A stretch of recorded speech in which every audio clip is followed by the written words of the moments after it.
Good morning, or depending on when you're watching this, good afternoon, good evening, or good night. My name's Ross, and as always told, out of Voice of Radio. So today we need to take a look at a bunch of cards that are coming around in Black Bolt and White Flare. We got a lot of cards which I'm not sitting here saying these cards are going to be busted or amazing. I'm saying that these could be good. These have potential. These are ones you need to know about. And that, ladies and gentlemen, is where I come in. I think these cards could be fun. So let's start off with Vanilluxe. 150 HP stage 2. And it's got double freeze. Flip 2 coins, 90 for each heads. But if you flipped at least one heads, paralysis. This is basically the same Vanilluxe we had last time. We had double freeze before. It got top 4 at UK Nationals. It was a viable card. Now, it's much better when you can combine it with item lock. I'm telling you that right now. But you're going to be getting paralysis 3 out of every 4 turns. Plus, up to 180 damage.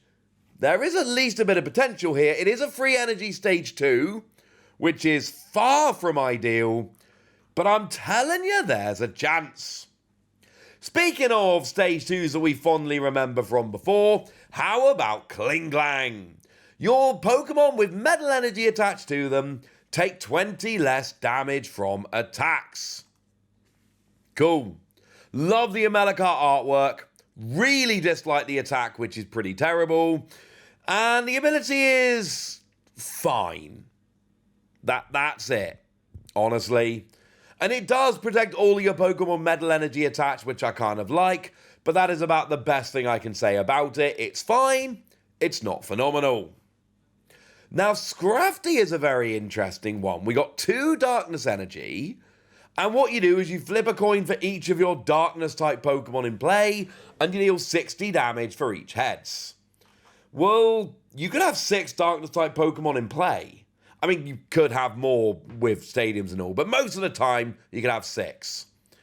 So, that's potentially flipping 6 coins, 60 for each heads, an expectation of 180 damage for 2 energy on a stage 1. This one, I think, is one of the most interesting cards that we've got coming around here. Because, yeah, this is nice. This is very, very nice. And yes, obviously combine this with various 0 Underdepths so that you can potentially flip 8 or 9, because 8 bench Pokemon plus 1 active. And then flipping 9 coins here, 60 for each heads. This one really has the potential to be a very, very strong card. So play a full Darkness deck, get a bunch of Darkness Pokemon on the board, flip a whole bunch of coins, and you could end up doing a redonkulous amount of damage here. Keep an eye out for Scrafty. Now, we have a new Crustle, and Crustle's doing basically what Crustle normally does. If it's got full HP, it would be knocked out by damage from an attack. It's not knocked out, and it goes to 10 HP instead. It only works when it's got full HP, and it's got an ability which is fine, but it's paired with an attack which is kind of meh. Free energy, 80 damage, flip a coin if head 60 more. Well, 140 for free energy is not that good anyway, and that's the best case scenario. Love the fact that you can survive a hit here, yay. But, yeah. Not loving that one so much, I am afraid. Now, we've got Sawk and Throh coming in, and I love me some Sawk, played a bunch of that in the past. And what we've got with Sawk is single energy 30, or single energy 90, but it only works against the X's. And it doesn't apply weakness and resistance. So it's just a flat 90. And it only works against the X's. But having this turn 1 going second, getting some damage on the board, I can get behind. With Throw here, 2 energy, 120, minus 30 for each energy in your opponent's active Pokemon's retreat cost. It's fine. 2 energy, 120 is quite nice. It's still not amazing. And the reality is, against a free retreating Pokemon, it's going to be awesome. But even once they've got a retreat cost of 1, then it goes down to 90, and there is a big difference when you're hitting for weakness, etc. So, Not loving that so much. But one with a bit more potential, at least damage-wise, is Gigalith. And yes, Gigalith is a stage 2, and having a stage 2 is a pain. But it does 20 damage for each damage counter on all of your bench fighting Pokemon. That is potentially a huge amount of damage. Count up all the damage on your fighting bench Pokemon, double it, and that's how much you do for a single energy. It's another one of these which it's going to take some time to build up. And your opponent can try and thwart you by not leaving damage on the board, etc., etc. But there is potential here to do huge damage for a single energy, admittedly, on a stage 2. Now, we've got an Alomomola, which is a Pokemon I'm glad it's never been competitively viable because it's a real tongue twister. But it's got a really nice ability, Helpful Fin. Once during your turn, if this Pokemon is in the active, put a basic Pokemon with 70 HP or less from your discard pile onto your bench. And then use a newly reprinted air balloon to retreat into something else. This one, along with Scrafty, is one of those ones where I look at it and I go, yeah, I could totally see this. Absolutely could see this one coming. So, yeah, cool ability. Really nice for getting your basics out. And after a KO, put this up, get a basic, free retreat it with something like Air Balloon. And I am telling you, there is a chance. Now, Escavalier is fine. Single energy 90-30 to itself, meh. But Carablast has reactive evolution that says if you have a Shelmet in play, this Pokemon can evolve on your first turn or the turn it was played. And I look at this and I go, all right, you know what? I can kind of get behind this. Yes, it's a bit awkward because you have to have both the basics down to evolve up.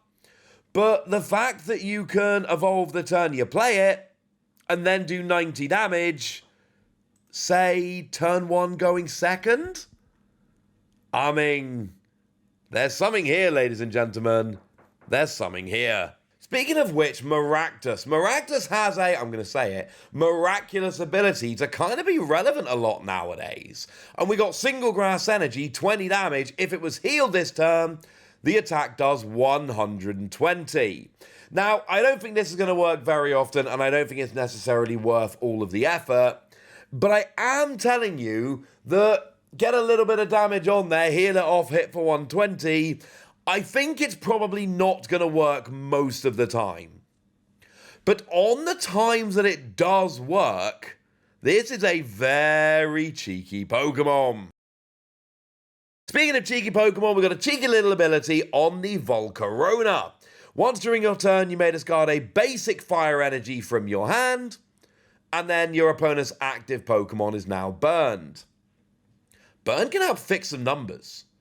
Burn can help you in some key matchups get KOs that you otherwise wouldn't be getting. And this works on the bench. Now, it is a stage 1. You do need to discard a fire energy from your hand. I ain't saying it's perfect because it ain't.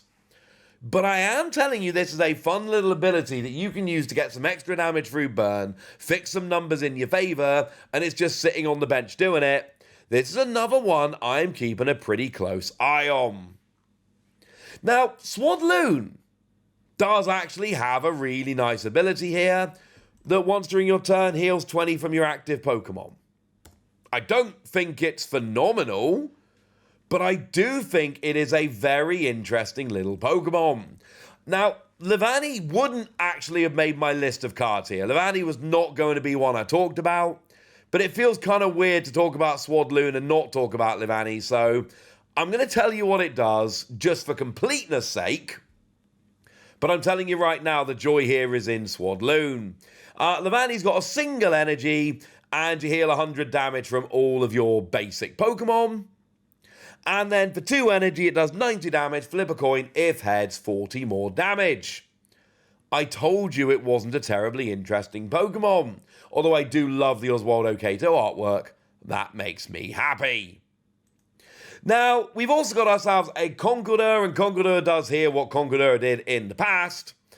Now, the attack here, 4 energy, 100 damage, flip 2 coins, 50 more for each heads.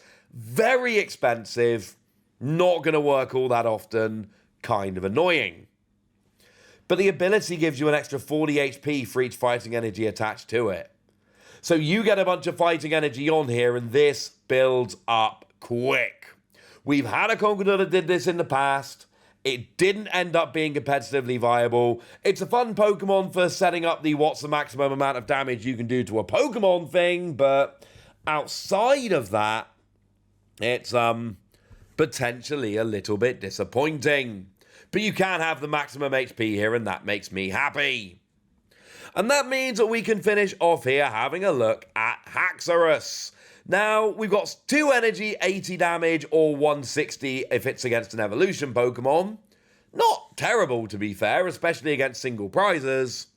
But 1 fighting, 1 metal, 1 colorless. Awkward attack cost if your opponent's active is a basic instant KO.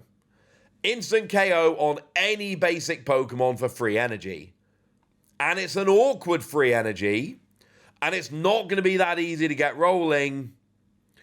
But if you do get it rolling, I'm just telling you, this one could be mighty fun.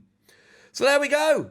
That's what you need to know. Those are the cards that I think are relevant from the set we've not talked about yet.